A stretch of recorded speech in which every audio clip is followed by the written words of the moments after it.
আমাদের পাড়ার কেষ্টদা রাত্রে ঘুমিয়ে ঘুমিয়ে স্বপ্ন দেখছে, ভগবানকে বলছে, প্রভু আমার না প্রচণ্ড টাকার দরকার, আপনি আমাকে 1 কোটি টাকা দিন, আমি এখন সমস্ত কাজ সম্পন্ন করি, যখন আমি আবার উপরে যাব তখন আপনার টাকা সুদ সহ আমি পরিশোধ করে দেব।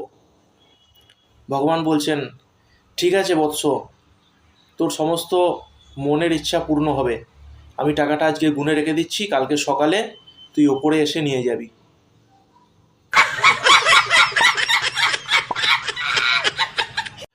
এই কেষ্টদা একদিন লটারিতে 1 কোটি টাকা সত্যি সত্যি পেয়ে গেছে।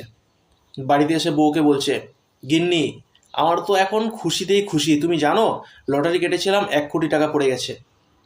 তখন কেষ্টদাবাবু বলছে, সত্যি তাই নাকি? আচ্ছা ধরো যদি আমাকে এখন কেউ কিডন্যাপ করে নেয়।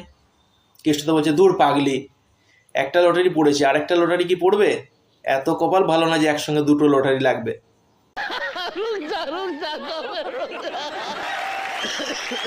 তারপরের দিনকে কেষ্টদার বউ সত্যি সত্যি কিডন্যাপ হয়ে গেছে এবং পুলিশ এসছে বাড়িতে। কেষ্টদাকে জিজ্ঞাসাবাদ করা হচ্ছে যে, আমরা খবর পেয়েছি আপনার বাড়িতে একটা বিস্ফোরক পদার্থ আছে।